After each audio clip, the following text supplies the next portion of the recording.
our right. And today is our first congressional briefing. And we have our special guest here.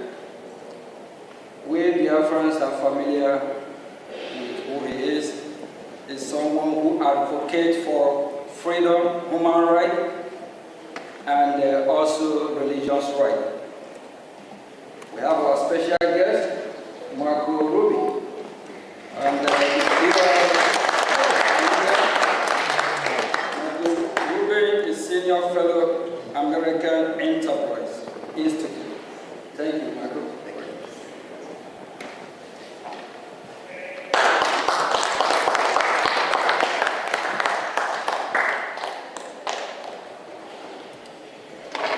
Thank you very much, Mr. Acting Prime Minister.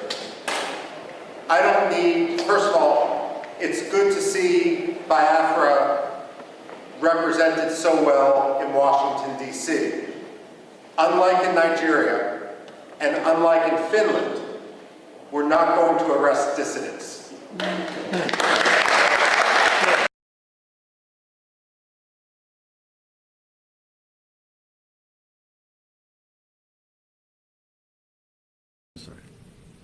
And the first way to do that is to question and minimize the statistics.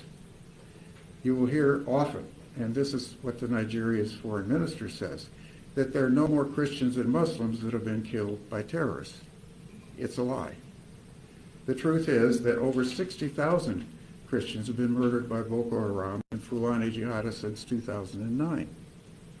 And the highest estimate of moderate Muslims killed in that time is 10,000. Now, there have been many other Muslims, especially killed by Boko Haram, before that. Moderate Muslims are also the enemy of Boko Haram. But Fulani jihadists have really concentrated on Christians. And they target Christian villages and schools, but they leave Muslim villages and schools untouched. The second way to deny genocide is to attack the motivations of the truth tellers. You dismiss the charges as products of election year politics in America or of anti-Islamic Christians for Africa. Listen, I've lived in Africa for at least 10 years. That is a racist argument, because what I know is Africans are among the best Christians in the world if you know Africans. And they're also among the best Muslims in the world if you know Muslims.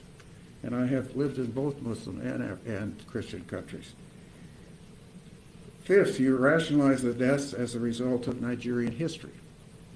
You say the conflict between the Fulanis and other ethnic groups in Nigeria dates back over 2 centuries to the Sokoto Caliphate of Osman Dan Fodio in the early 19th century. So the Fulani Jihad is really just a continuation that you must expect. It was the Fulani who forcibly converted the Hausa and other northern Nigerians to Islam. And it was only really stopped by the British colonialism and Christian missionaries. Well, Boko Haram and Fulani basically are saying that this was colonialism, and they are simply carrying out a decolonization process. Excuse me. Get my shaky hands to work. I'll be 80 this summer. Amen. Sorry. So that argument says these are age-old tribal conflicts between cattle herders and farmers, and so there's really not much you can do about them. The sixth way to deny genocide is to blame out-of-control forces for committing the killings. You claim that the killings are by bandits or undefined terrorists. Claim that their motivation is to profit from ransoms paid by families of kidnapped victims. Deny that there is any religious aspect to the genocide of Christians. This shifting of blame denies responsibility of the tactic is demonstrated in the absence of any UN Security Council resolutions or Human Rights Council resolutions condemning this genocide.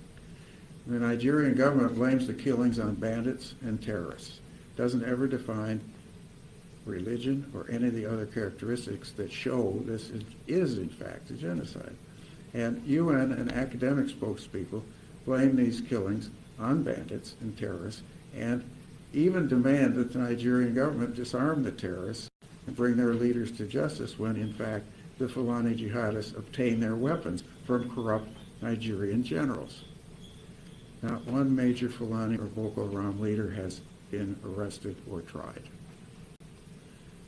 Seventh, you avoid antagonizing the Nigerian government, because after all, we have to get along with the Nigerian government. And this is a real politic argument, and it's very typical of diplomats, by the way. I was a diplomat, so I know.